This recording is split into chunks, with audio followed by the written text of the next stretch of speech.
Hello, everyone. I hope you're having a fabulous Friday evening. I'm so glad that you are here with me tonight. I have some sweet treats in store for you today. And actually, what I'm doing is I'm being a little vulnerable here because I have decided to share some of my most cringe-worthy moments with you when it comes to instructional coaching. And why am I doing this? Well, Alyssa, why do you feel the need to do this? Let me tell you, instructional coaching can be a lonely profession in a sense of there are times when people might view you as, oh, you're part of the admin team, you can't be in our teacher group, or you're part of the teacher group, you can't be with our admin team. So it can be a lonely job. So I was like, you know what? We are in this together. I'm going to be vulnerable. Because I'm being vulnerable, I brought my drink of choice. I hope you're sipping along with me here today. And as we're talking, this is what I'm going to ask. Because I am being vulnerable, if you have experienced this before, I'm just going to ask that you give me like a little amen, a little been there, have some kind of, sympathize with me just a little bit, just because it is a little vulnerable. But what I'm going to do is kind of like tell you these three cringe-worthy moments, but I'm not going to leave you hanging just there. I am actually going to also tell you what you can do to avoid them next year, because I don't want it to happen to you. So here we go, everyone. Are you ready? I was like, I'm about to spill the tea. So hold on. Let me get a sip. Let me maybe a little gulp. Okay. Story number one. And you know what, teachers, if you recognize yourself in here, know that I love you. Mwah! I love you. So story numero uno. When I first started coaching, and this is probably year two, we were not necessarily used appropriately as coaches. We were more of a department chair, resource manager. We did help plan, but I taught half the day and I coached the second half of the day. So really not a lot of time to be good at anything. But I was also the coach for 6th, 7th, and 8th grade. So there were some challenges that came with it, but I really enjoyed it. I loved getting to be with everyone. And for the most part, had very respectful relationships with everyone on campus. Well, fast forward after my first year, and our district decides to kind of shift a little bit. And now we want you more in teachers' classrooms. Cool. That's great. I'm excited because I love getting into teachers' classrooms. But the only time I had really been into my peers' classrooms was through instructional walks, or if I had to go get something, randomly. So I have my walkthrough form that the district's given me. We are collecting our anecdotal instructional data. And I go into a 6th grade teacher's classroom, and who's an amazing teacher, by the way. Amazing. Everyone went to learn from this teacher. She's wonderful. And I go in, but during this particular class period, there was a whole novel instruction going on, which, hey, there's lots of debates back and forth. I ain't getting into that one tonight. But there were some kids with their heads down, and they were sleeping. So I clicked on my, whenever you have on your little checkbox, 100% of students are engaged. I couldn't click that. She received that feedback that it was not 100% of students engaged and so forth. I didn't think anything of it. However, things began to go awry. In that moment, she cut me off. And she was never unprofessional. She was never mean, but the trust was gone. She did not care for me after that. And it was like, no, you didn't. And like I said, this individual was an amazing educator. We all have our moments where we can't be 100% all the time. And guess what? I came in and I criticized her art. I always say, as educators, we are artists. And if someone comes in and dings your art, criticizes your art, oh no, it's going down. So 4 years go by. I'm still the instructional coach, and my husband gets a job in another city. I'm leaving. My last day, she comes to me, and these are the words that she spoke, and they have haunted me ever since. Alyssa, I know you don't think I'm a good teacher. Whoa. I never, ever, ever wanted to make someone feel that way. Ever. Like, talk about killing your soul in that moment. And so, what I like reeling, oh my gosh, I never want to make this mistake again, but I can't stop providing feedback. But here's the deal. The reason that happened was not because I clicked something on a form. It was because there was zero role clarity at the time. We were making a shift, and not once were teachers informed about why coaches are going to be in your classroom.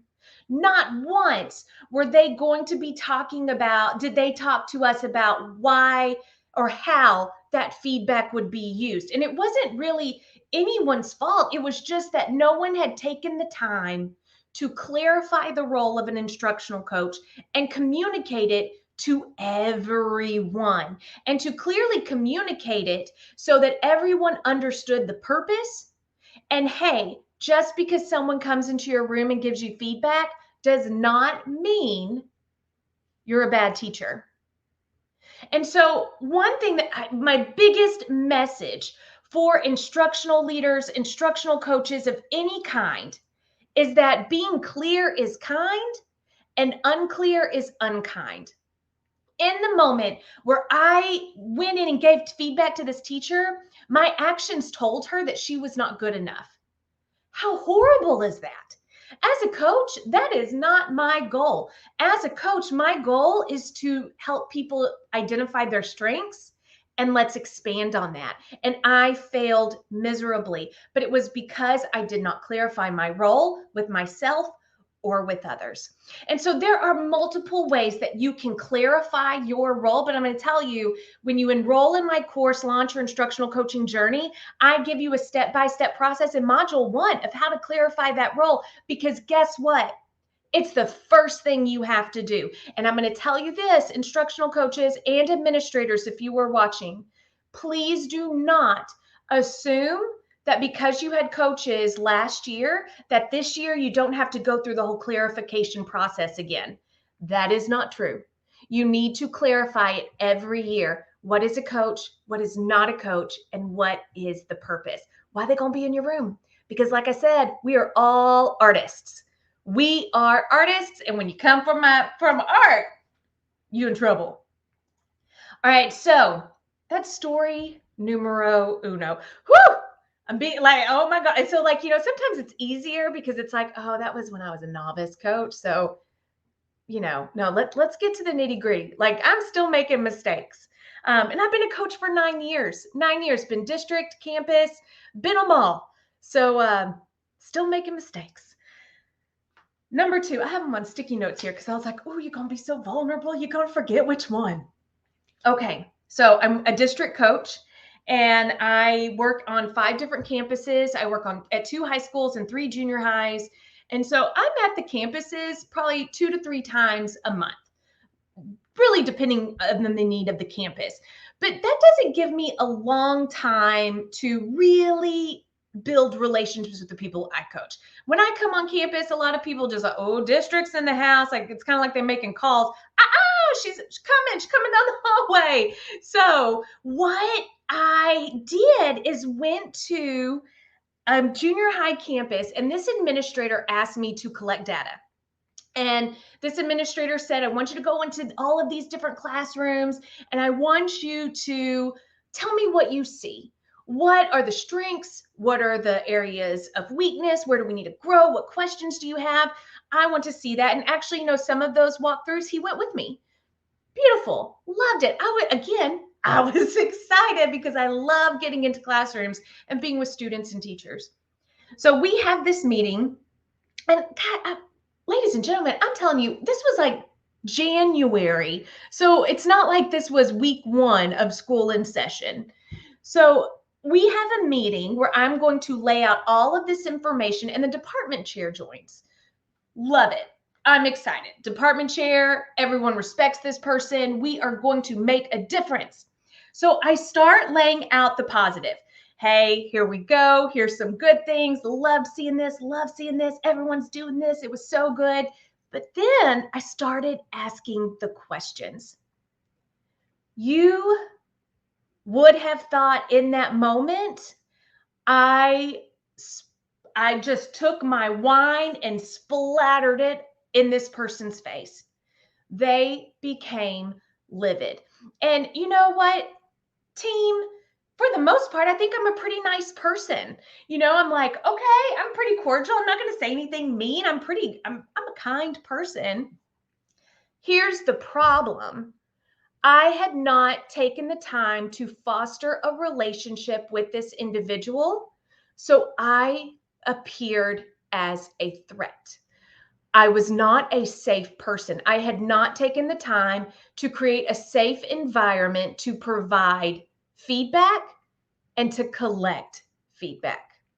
Let me say that again. Oh, hold on. I got a little banner. I'm going to, right here. Relationships matter. Feedback is not impactful unless a foundation of trust is built.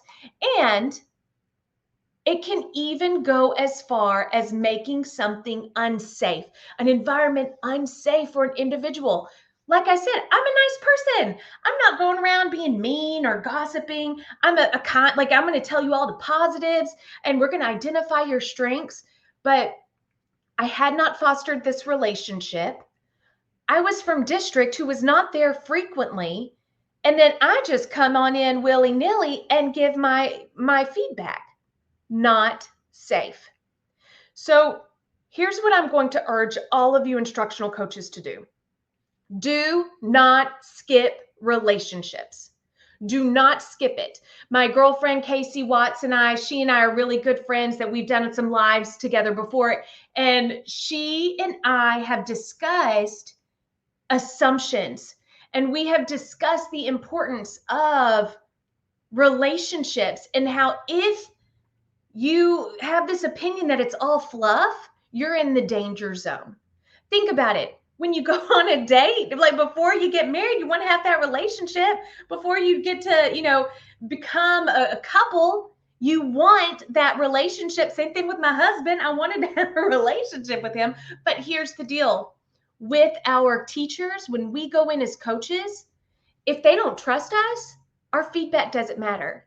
How often have you heard someone say about an administrator who gave them a state evaluation, their T-test, or if you're from a different state, whatever your evaluation system is, and they're like, they're only in my classroom 3 times. How the heck do they know what's going on in my class? How can they give me feedback? Coaches, you have to be in the classrooms frequently, and but before you do that, you have to foster relationships. Now, I do see Miss Lee from Lee Consulting. She has asked, does your course walk us through how to foster a relationship with peers who we don't see often?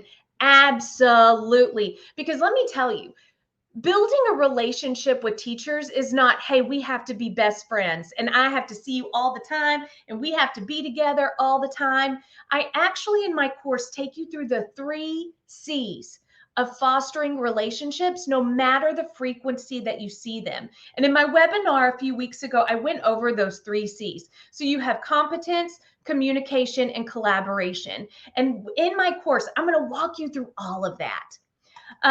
Melissa Morrison, she put in here, it is crazy. Even when they want help and want to know, they get defensive. It is so personal.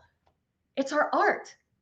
And if I am in my element and I am working with my kids and I've created this lesson and I'm executing that lesson and someone comes in and just starts judging me, even if it's meant innocently and just to help me grow, I have to be in a very safe place. Because if I'm going to accept that feedback, I'm being vulnerable. And let me tell you, that is not easy. And coaches, you're dealing with grown adults who have degrees, multiple degrees. You're dealing with some egos here. So you have to tread lightly, but once you build that relationship, it's golden. Now I will tell you, I'd probably been coaching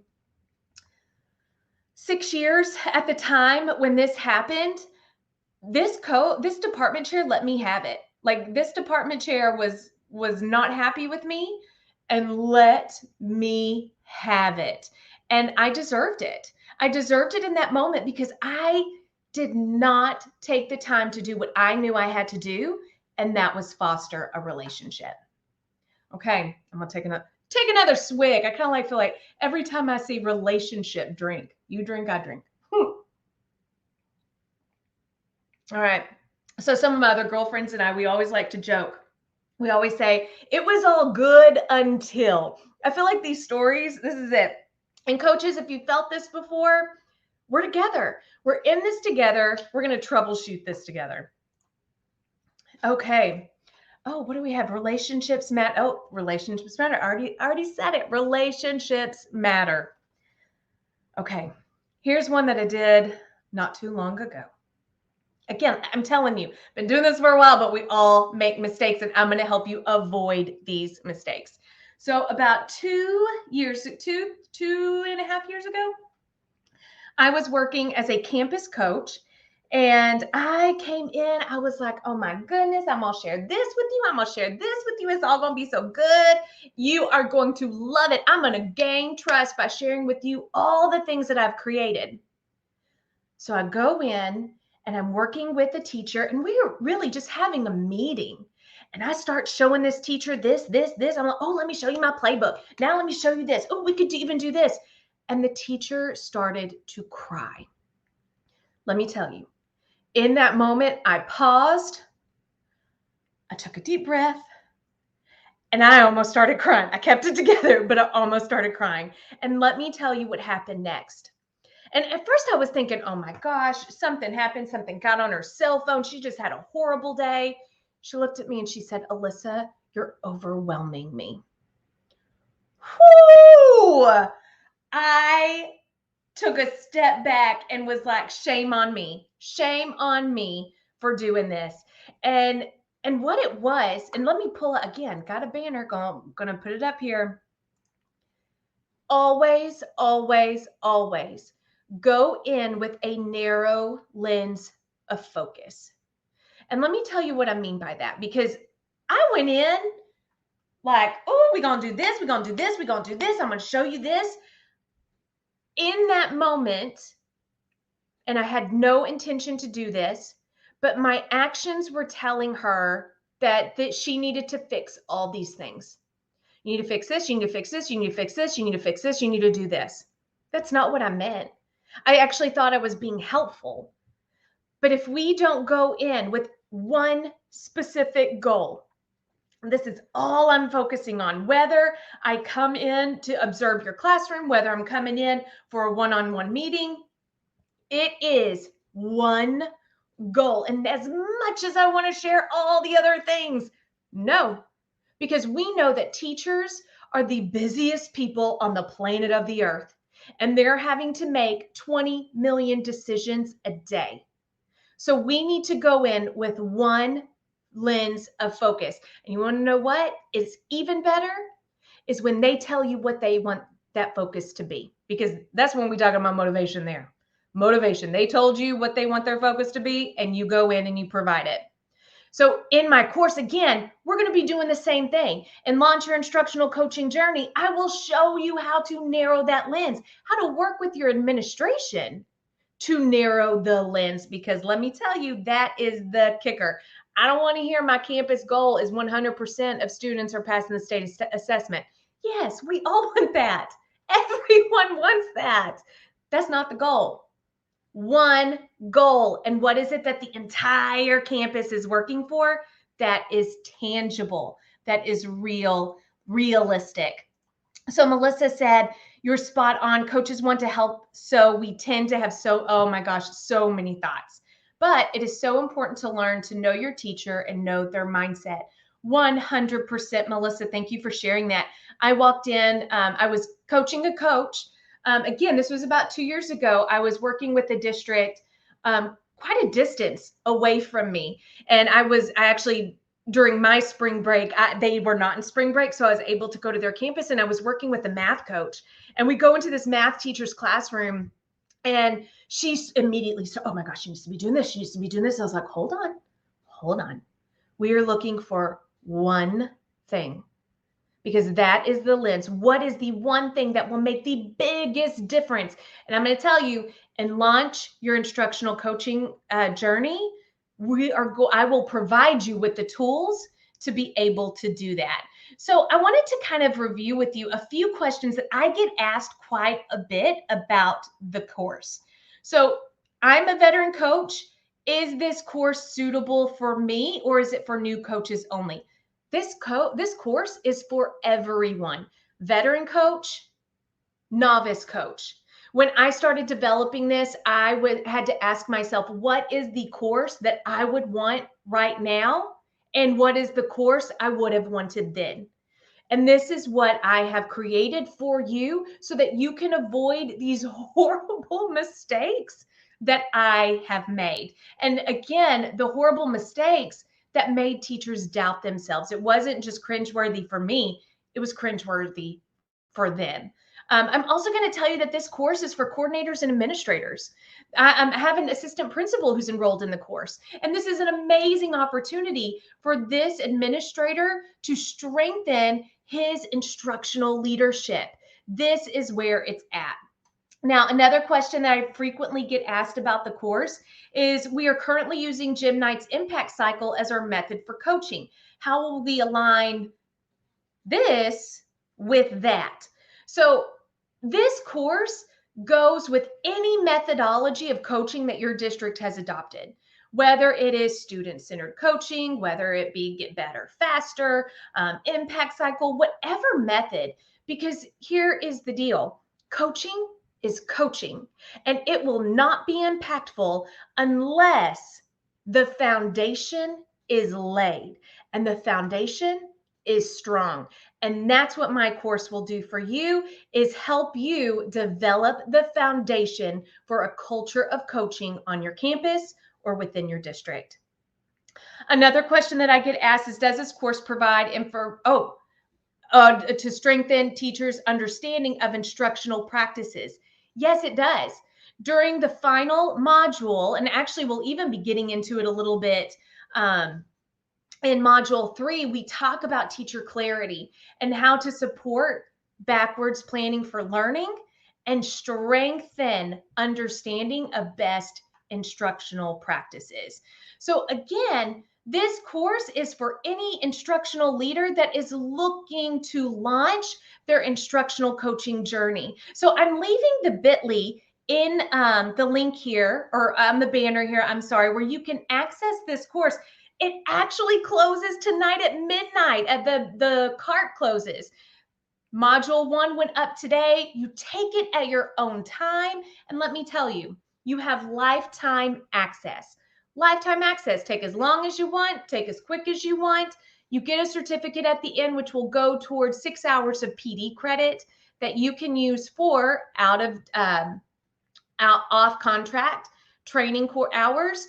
But then also, I'm right at your fingertips. I'm here to support you, answer your questions. With this course, again, like I said, you will be laying the foundation for a solid coaching journey. So I'm also going to put this in the comments. So if you just want to grab it, let me type it in here. Well, as I'm doing this, any other questions that you might have about this course, or that you just want a question, a response to, like, Alyssa, this happened to me and I don't know how to fix it. Let me help you. I'm here for you. So I'm going to wait just a minute in the chat to see if anyone comes up with any questions.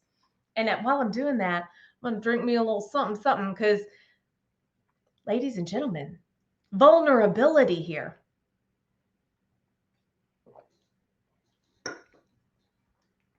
Okay, so while I'm waiting, teacher wait time, I'm gonna wait. I'm gonna recap 3 things. My cringe-worthy moments. Numero uno, clear as kind. I could have avoided making that teacher feel like she was not a good teacher if I had clarified my intention for being in her room. Amazing teacher, and I made her feel insignificant and doubt her work. Shame on me. Again, that will haunt me forever. I will never make that mistake again because I will always make sure that there is clarification of why I'm there and the goals. Relationships matter. Feedback is not impactful unless a foundation of trust is built. That DC let me have it. I deserved it. I did not make them have I did not create a safe environment because I did not take the time to foster a true trusting relationship. And numero tres, let's narrow the lens of focus. Only go in with one goal, more powerful. If that teacher chooses the goal, 100 times more powerful if it's the one campus goal that you, the leadership team, the campus has created and are all working together. So I think I have one more comment. How do I know I am sorta doing the course the right way? So Miss Lee, I'm going to ask you maybe clarify that question a little bit more. I think I might understand what you're saying, so tell me if I'm correct. How will I know if I'm making progress in the course? Like I'm taking it seriously and I'm actually digesting the information. And what I would say is you are watching the videos. How do I know that I am implementing it the right way? Thank you, Miss Lee. So making progress, yes. So in the course, there's a couple of things that you're going to have. You're going to have access to videos. I'm going to tell you, watch those videos in an undistracted environment. And they're short. I kept them short and sweet, no longer than 10 minutes. Some are 5. And then I also have downloadable resources. Where you will know that you are making progress is when you implement the resource. So don't just let it sit on your desk. You actually go and you do something with it. But here's the kicker. With this course, you're getting 2 things that provide you access to me. One, a Marco Polo sharecast. So you have me literally at an app on your phone, and if you have a question or want to show me something, you put it up there and I'm going to answer it. I'm going to put it up there, and actually as a community of coaches, we can discuss it. We can talk about it. I will be there to walk you through it. Another thing that you're going to have are 2 group coaching sessions in this course where we will be able to talk about the beginning of school year and what's going on.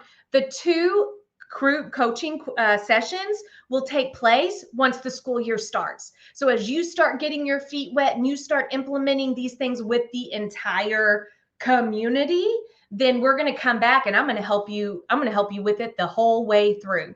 So those are 2 opportunities that you will know that, hey, I'm making progress. But I'm going to tell you, the best thing that you can do is just implement the resources. I'm giving you not a ton. I'm not going to overwhelm you with resources. However, I am going to give you what you need to lay the foundation, and don't skip any of it. I'm so glad y'all came here tonight. It wasn't as hard as I thought it would be. And maybe it's because I can't see your faces. Y'all aren't like mean mugging me. But if you took away something tonight, please put it in the chat. If you have experienced something similar, just don't leave me hanging. Let me know. But it has been amazing talking to you tonight. Do me a favor.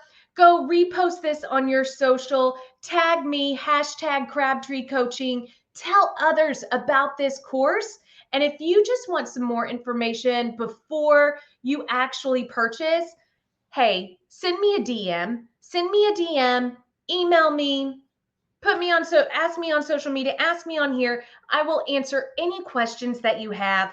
But I'm going to put that bit.ly up one more time. It's also in the chat.